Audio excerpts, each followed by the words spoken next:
நீர் செய்ய நினைத்தது தடைபடாது.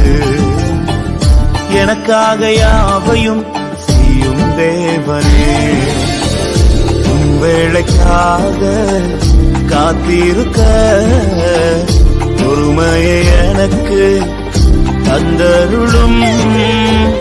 உன் வேளைக்காக காத்திருக்க கிருபையை எனக்கு தந்தருளும். தேவனுடைய பரிசுத்த நாமத்திற்கு மகிமை உண்டாவதாக. ஆண்டவராகிய இயேசு கிறிஸ்துவின் இனிதான நாமத்திலே உங்களை அன்போடு வாழ்த்துகிறேன். இந்த நாள் உங்களுக்கு மிகுந்த ஆசீர்வாதமான நாளாக அமைவதாக. இந்த நாளிலும் கூட உங்களோடு தியானிப்பதற்காக தெரிந்து கொள்ளப்பட்ட வாக்குத்தத்த வசனம் 1 பேதுரு 5வது அதிகாரம் 6வது வசனம். ஆகையால் ஏற்ற காலத்திலே தேவன் உங்களை உயர்த்தும்படிக்கு அவருடைய பலத்த கைக்குள் அடங்கியிருங்கள். ஹல்லேலூயா. கிறிஸ்துவுக்குள் பிரியமானவர்களே, இந்த வசனத்திலே சொல்லப்பட்டிருக்கின்ற கர்த்தருடைய வார்த்தை, ஏற்ற காலத்திலே தேவன் உங்களை உயர்த்தும்படிக்கு அவருடைய பலத்த கைக்குள் அடங்கியிருங்கள். அப்படி என்றால் நம்முடைய உயர்வுக்கு ஒரு காலம் இருக்கிறது என்பதை நாம் மறந்து போகக்கூடாது. நம்முடைய வாழ்க்கையிலே ஆண்டவர் இன்னும் ஏன் என்னை உயர்த்தவில்லை, ஏன் என்னுடைய வாழ்க்கையிலே ஆண்டவர் ஆசீர்வாதத்தை கொடுக்கவில்லை, என்னுடைய வாழ்க்கையிலே தாமதிப்பதற்கு காரணம் என்ன என்று அநேக நேரங்களில் நாம் முறுமுறுப்பதை நாம் பார்த்திருக்கிறோம். அன்பானவர்களே, கர்த்தர் நம்மை உயர்த்துவதற்கு ஒரு ஏற்ற காலத்தை வைத்திருக்கிறார் என்பதை நாம் மறந்து போக வேண்டாம்.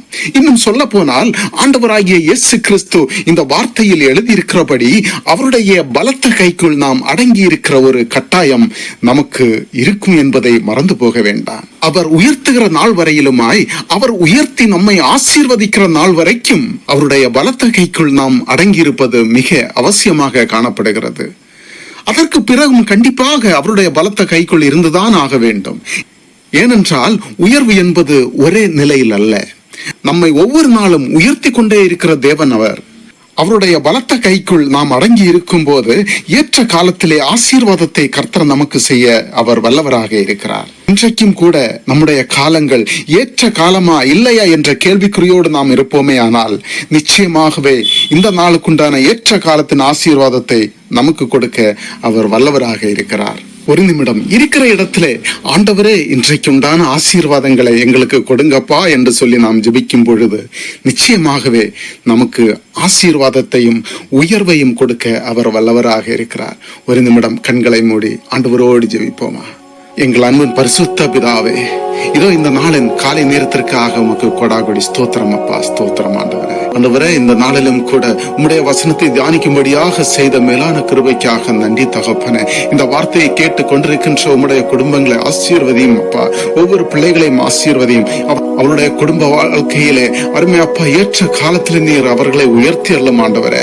ஏற்ற காலத்திலே எங்களுக்கு உயர்வை வைத்திருக்கிறீரே, அந்த ஏற்ற காலத்தின் உயர்வை நாங்கள் பெரும்படிக்கு உம்முடைய பலத்த கைக்குள் நாங்கள் அடங்கி இருக்க எங்களை ஒப்பு கொடுக்கிறோம் அப்பா. எங்களுடைய இஷ்டப்படி நாங்கள் வாழாதபடிக்கு, எங்களுடைய புத்தி சொல்லுகிறதை நாங்கள் கேட்காதபடிக்கு உம்முடைய கருத்துக்குள்ளாக நாங்கள் அடங்கி இருந்து இந்தந்த காலங்களுக்குள்ளான ஆசீர்வாதங்களை பெற்று உயர்வை அடைந்து உனக்கு நன்றி சொல்ல கிருபை தாரும் அப்பா. ஆசீர்வாதத்தை பெற்றுக்கொள்ள ஒப்பு கொடுத்து ஜெபிக்கிறேன் சுவாமி. ஆண்டவரே, வியாதியாக இருக்கின்ற உம்முடைய பிள்ளைகளை ஆசீர்வதிங்க. உம்முடைய வல்லமையான கரம், உம்முடைய பரிசுத்தமான கரம், அற்புதம் செய்கின்ற கரம் அந்த பிள்ளைகள் மீது இறங்குவதாக நீர் பலப்படுத்துங்க. எந்த நோயா இருந்தாலும் சரி, மருத்துவர்களால் கைவிடப்பட்ட நிலைமையிலும் இருந்தாலும் சரி, அருமை அப்பன் நீர்தாமே அற்புதத்தினாலே அபிஷேகத்தினாலே நீர் ஆசீர்வதித்து உயர்த்தி அருளும் ஆண்டவரே. நல்ல சுகத்தை கொடுத்து நல்ல பலத்தை கொடுத்து அவர்களை நீர்தாமே ஆசீர்வதிங்க ஆண்டவரே. நீர் பெரிய காரியங்களை செய்ய போறதற்காக நன்றி தகப்பனே. அற்புதங்களை செய்ய போறதற்காக நன்றி அப்பா. உம்மிடத்துல ஒப்பு கொடுத்து ஜெபிக்கிறேன் சுவாமி. தாழ்த்துகிறோம். குறை குற்றம் யாவற்றையும் மன்னியும். இயேசு கிறிஸ்து மூலம் ஜெபிக்கிறேன் ஜீவனுள்ள நல்ல தகப்பனே. ஆமேன், ஆமேன், ஆமேன்.